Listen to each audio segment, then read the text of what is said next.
I'm Murray Pilchowski, and I'm standing here in Yehuda and Shomron, Judea and Samaria, the western bank of the Jordan River in what the world considers disputed territory.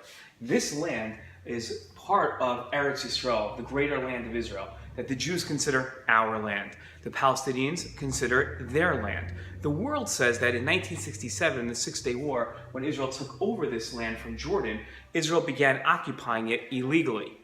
The Israelis say that they're happy to create a Palestinian state here and give the Palestinians their own land and their own self-governance if only the Palestinians will come negotiate with them one-on-one sitting at the table. The Palestinians refuse.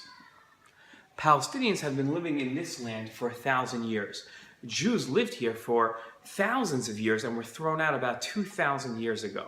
Both of us have legitimate claims to this land, although historically, politically, and legally, we have the oldest claim. The United Nations and the Jewish people have offered Palestinians this land to create their own state over and over again, and they consistently refuse. The Palestinians refuse to talk because their chant is from the river, from the Jordan River on the eastern border of Israel, to the sea, to the western border of Israel.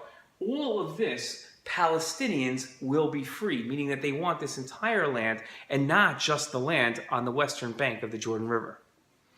What changed this week? This week, for the first time, the United Nations passed a resolution that doesn't call for direct negotiations between the Palestinians and the Israelis. Instead, it declares that any Jewish settlement living in historic Jewish land here in the West Bank, including Jerusalem, the capital of Israel, and including even the western wall of the Kotel, is completely illegal.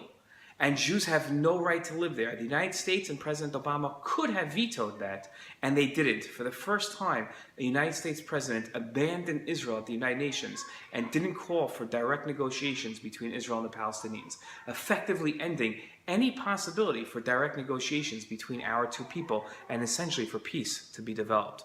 It's a shame, and we hope the next administration will be able to change it.